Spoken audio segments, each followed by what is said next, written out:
सुप्रभात बच्चों। आज हम सूर्य के पदों के बारे में अध्ययन करेंगे। ये प्रसंग भ्रमर गीत का है जो सूर्य का प्रसिद्ध ग्रंथ सूर्य सागर से लिया गया है। प्रसंग यहाँ यह है कि मथुरा जाने के बाद श्री कृष्ण अपने मित्र उद्धव को गोपियों को समझाने के लिए भेजते हैं। उद्धव ज्ञान का संदेश लेकर गोपियों के पास आते हैं। उद्धव योग का संदेश गोपियों को देते हैं तो गोपियों की मनोदशा बदल जाती है। गोपियाँ श्री कृष्ण के प्रति अनुरक्त हैं। गोपियाँ उद्धव को संबोधित करते हुए वाक्पटुता का परिचय देती है। वक्रोक्तिपूर्ण ढंग से व्यंग्यात्मक शैली में अपनी बात को कहती है।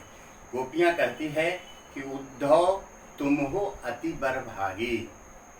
उद्धव को संबोधित करते हुए कहती है, इसलिए यहाँ संबोधन शैली है और वक्रोक्ति के ढंग से अपनी बात को कहती है, इसलिए यहाँ वक्रोक्ति अलंकार है। कहती है कि उद्धव तुम हो अति बरभागी। उद्धव तुम बहुत भाग्यशाली हो। बरभागी का मतलब होता है भाग्यशाली। आगे कहती है अपरस रहत स्नेह तगाते नाहिन मन अनुरागी। अर्थात तुम श्री कृष्ण के सामीप्य रहे, श्री कृष्ण के साथ रहे, फिर भी तुम्हारे ऊपर प्रेम का कोई प्रभाव नहीं पड़ा। अर्थ देखिए, अपरस, अपरस का मतलब अछूता, तगा का मतलब होता है धागा, डोरी, अनुराग का मतलब होता है प्रेम। अपरस रहत स्नेह तगाते, स्नेह रूपी बंधन से आप बिल्कुल अछूते रहे। नाहिन मन अनुरागी, कृष्ण के पास रहते हुए भी आपके ऊपर थोड़ा भी उसका प्रभाव नहीं पड़ा, आपके मन में अनुराग उत्पन्न नहीं हुआ। आगे कहती है विभिन्न प्रकार के दृष्टांतों के सहारे अपनी बात कहती है। यहाँ दृष्टांत है, पुरैन पात रहत जल भीतर तारस देहन दागी। पुरैन कहते हैं कमल के पत्ते को। कमल का पत्ता जल के भीतर रहता है लेकिन उसके ऊपर जल बिंदुओं का कोई प्रभाव नहीं पड़ता है। ज्यों जलमाह तेल की गागरी बूंदन ताको लागी। जैसे तेल लगी हुई गागरी को जल में डुबोया जाता है तो उस गागर के ऊपर जल बिंदु नहीं ठहरती, ठीक वैसे ही आपके मन में प्रेम का, आपके मन में श्री कृष्ण के प्रति प्रेम का बिल्कुल ही ठहराव नहीं होता। आगे कहती है प्रीत नदी में पाँव न बोड़ियो दृष्टि न रूप परागी। कहती है कि आपने कभी प्रीत रूपी नदी, यहाँ रूपक अलंकार है, प्रीत नदी में पाँव न बोड़ियो दृष्टि न रूप परागी। आपकी दृष्टि कभी उन पर पड़ी ही नहीं। आपने श्री कृष्ण की मोहन छवि को देखा ही नहीं। आपके ऊपर प्रेम का बिल्कुल प्रभाव नहीं पड़ा, आप अछूते रहे।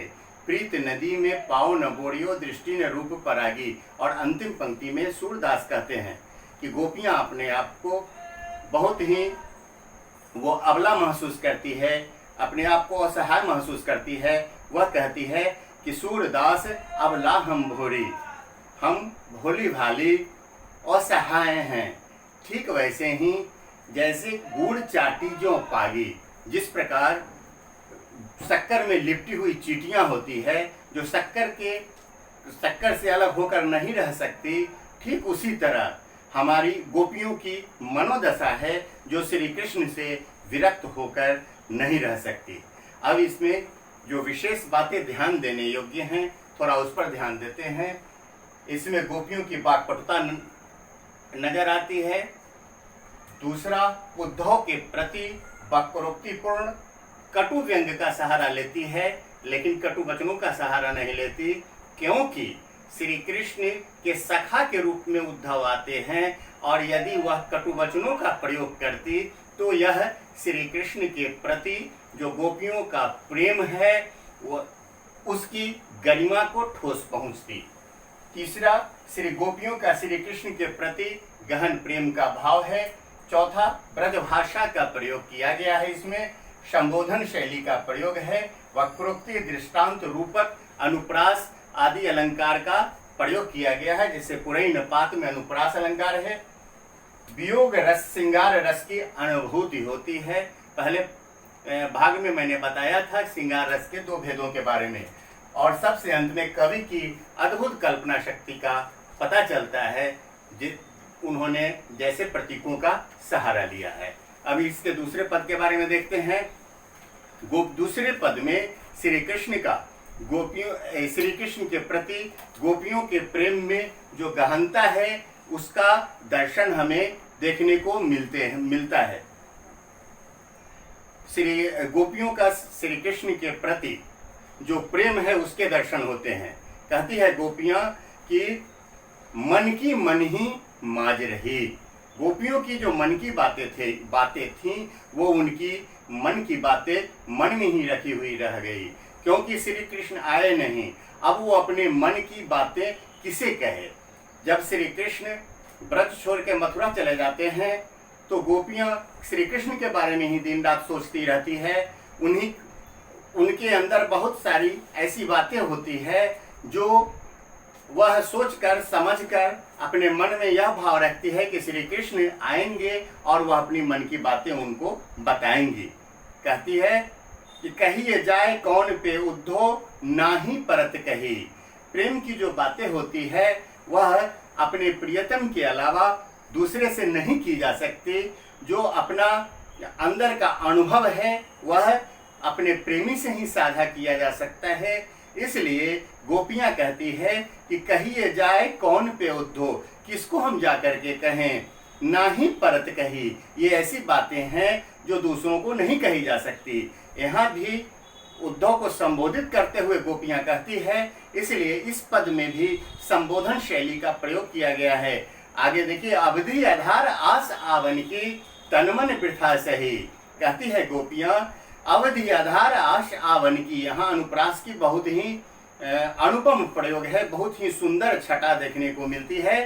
गोपियां कहती है कि अवधि काल, आधार का मतलब आधार, आस का मतलब आशा। श्री कृष्ण आएंगे, इस आशा के सहारे वो अब तक अपना समय काट रही थी। लेकिन जब उद्धव योग का संदेश लेकर आए, श्री कृष्ण स्वयं न आकर उद्धव को भेज दिया, तो उनके अंदर की व्यथा और बढ़ जाती है। कहती हैं कि जिस सहारे वो अपने समय को काट रही थी, श्री कृष्ण के न आने से अब उनका दुख और बढ़ गया है। वह अपने तन मन की व्यथा को, अपनी वेदना को, पीड़ा को इस आशा के सहारे काट रही थी कि श्री कृष्ण आएंगे और वो अपनी बातों को उनसे कह सकेंगी। आगे कहते हैं सूरदास कि अब इन जोग संदेशन सुनी सुनी विरहीन विरह दही। गोपियां कहती है कि अब आपके द्वारा सुनाए गए योग संदेश से उनके अंदर की जो विराहाग्नि है वह और बढ़ गई है। विरहीन विरह दही, यहाँ भी अनुप्रास है, सुनी सुनी में पुनरुक्ति प्रकाश है। अब आपके द्वारा सुनाए गए इन योग संदेशों के प्रभाव से उनके अंदर की जो विरह है, जो व्यथा है, पीड़ा है, वेदना है, वह और बढ़ गई है। दही मतलब दहकने लगी है। आगे कहती है गोपियां कि चाहती होती गुहार जितते उत तय धार बही। कहती है कि जितना वो अपने आप को संभालना चाहती है, जिसको वो सुनाना चाहती थी, वो अब उनको नहीं सुना सकती। इसलिए वह कहती है जिनको वो गुहार करना चाहती थी, उन्होंने ही योग का संदेश भेज करके प्रेम की मर्यादा का खंडन किया है। कहती है कि जितना अपने आप को संभालना चाहती हूं उतते धार बहे, उतना ही उनकी आंखों से अश्रुओं की धाराएं बहने लगती है। अंतिम पंक्ति में सूरदास कहते हैं कि गोपियां कहती है कि सूरदास अब धीर धरई को, धीर धरई में अनुप्रास है। सूरदास अब धीर धरई को मन मर्यादा ही न रही। जब मर्यादा ही नहीं रही, जब श्री कृष्ण ने मर्यादा का पालन ही नहीं किया, तो अब हम किस आधार पर धैर्य धारण करें। इसमें दूसरे पद में भी जो द्रष्टव्य बातें हैं, जरा उस पर ध्यान दे दें। इसमें गोपियों की जो वाक्पटुता है उसकी बौद्धिक अभिव्यक्ति दिखाई देती है। गोपियों का श्री कृष्ण के प्रति प्रेमाकर्षण है, वह सहज मानवीय प्रेम की पराकाष्ठा है। तीसरा, इसमें ग्रामीण ब्रज भाषा का अनुपम प्रयोग किया गया है। वक्रोक्तिपूर्ण संबोधन शैली है। अनुप्रास अलंकार की छटा है। वियोग की अवस्था का वर्णन है, इसलिए वियोग श्रृंगार रस है। सुनि सुनि में पुनरुक्ति प्रकाश अलंकार है। अब आगे हम अगले वीडियो में सूरदास के आगे के पदों के बारे में पढ़ेंगे। धन्यवाद।